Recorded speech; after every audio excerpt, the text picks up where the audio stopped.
So my topic is perceptions of women in society and their correlations to economic and societal development.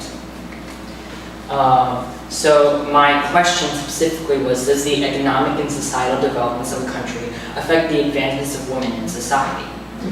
And I was inspired by the stimulus material, specifically the Muslim Women article and the historian's perspective.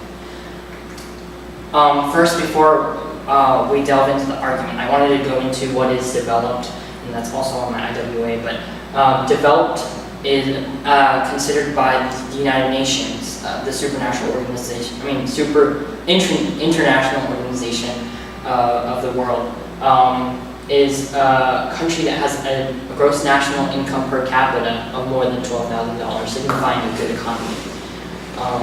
We can see here that the majority of developed or relatively developed nations are in the West, which is the United States, Canada, Western Europe, Australia, New Zealand, Japan. Developed nations. So developed nations tend to coincide with lower death rates, lower birth rates, higher standards of living, and in terms of women, there are more liberal perceptions of women, and women are viewed more as equal. And they tend to be at the top of the gender inequality index, and they tend to fare well there. And the gender inequality index was research conducted by the European Union and UNESCO, and it took into account women's contributions to society, which included their percentage in the workforce and so on. But women's problems in developed countries include a lack of equality in the workforce. Women make 77 cents to the male dollar, and violence and harassment, as there are more reported cases of rape and so on in developed countries. Developing and lesser developed nations. Okay, so women and girls have to deal with a lack of education. According to UNESCO, 25% of 25% of girls do not finish their primary education. Most developing countries don't have maternal leave, which hinders women's contributions to the workforce. And female infanticide and sex selection happens all over, including lesser developed nations and developing nations. And in India alone, in 2016, 400,000 sex-selective births happened. As we know in the Muslim Women article, Muslim nations, including Iran and Afghanistan, which are developing and lesser developed respectively, they require burqas and veils by law. And in least developed countries, these problems are exacerbated because there's no support economically. And there's also, of course, a lack of education, which hinders women in society.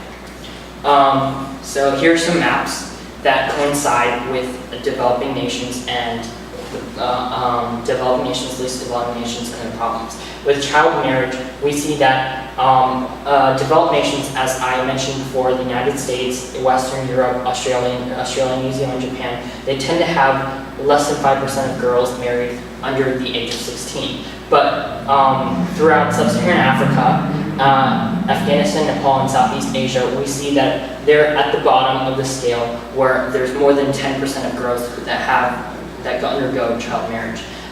With maternal mortality, we see that because there's lack of health care and health and medical research, the least developed countries are still on the bottom end of the scale, with sub-Saharan Africa, as well as Afghanistan, Nepal, and actually all of South Asia, the subcontinent in Southeast Asia as well. And we can see these problems occur in developing nations as well. With physical security, again, we see that all over the world, women have a problem with harassment and physical security. But these problems, although there are exceptions, these problems tend to be in lesser developed nations, such as the ones that I mentioned before, and developing nations as well. While Western Europe and Northern America and Australia, New Zealand, and Japan, they tend to fare better than the others. And lastly, mobility in social spaces. Women are more mobile in developing and developed nations versus that of lesser developed nations. And the historian's perspective mentioned that there is a difference between perspective of an outsider and perspective of those who have gone through the event. In an interview with Shobha Shakya, a woman in a judge of the Nepalese Supreme Court and a women's rights activist, she said that through her own experience, she could see that in Nepal, women are marginalized from society even though they form the majority. And she also was an activist for reproductive rights, and Nepal has recently received reproductive rights. And in developing nations and least developed nations, we see less family planning leading to more births, and we see that there is little to no reproductive rights given to families. And then the counter-argument that might be displayed or against for me would be the fact that there are countries like Venezuela and Saudi Arabia that are considered economically developed, but they still oppress women. Now, according to The Atlantic, countries in which the commodities form more than 20% of the exports, they tend to have, they tend to be so that whoever's in power of these exports take control of the whole country and oppresses the others. And we see that in the case with Saudi Arabia, where the royal family and their connections control the oil export industry, and that is why their people are more oppressed and they have to follow the Quran law. And then lastly, my conclusion, yes, I do believe that there is a correlation between the development, the social and economic development of women and the advancement of them and their perception in society. All right.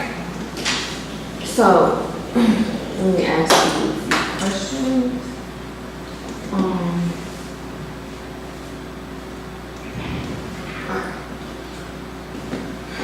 So, what additional questions emerged from your research, and why are those questions important? Some of the additional questions that emerged from my research included the fact that there is, since lesser developed nations are not as research is not as widely conducted in lesser developed nations, I wanted to ask, how can we better close in that gap? And how can we make sure that we know more about lesser developed countries, but also we try to fix the problems? Okay. Second question. So, how did you handle the different perspectives in order to reach a conclusion? As I mentioned before, Shobha Shakya, she is an actual woman in that in a least developed country, Nepal, and she experienced the marginalization of women in Nepal because society is less developed. And I feel like by adding in those different perspectives and the way I reached a conclusion was that I used the outside evidence, and I also incorporated evidence from women and their experiences in lesser developed countries to reach the conclusion. All right. Thank you, Tom.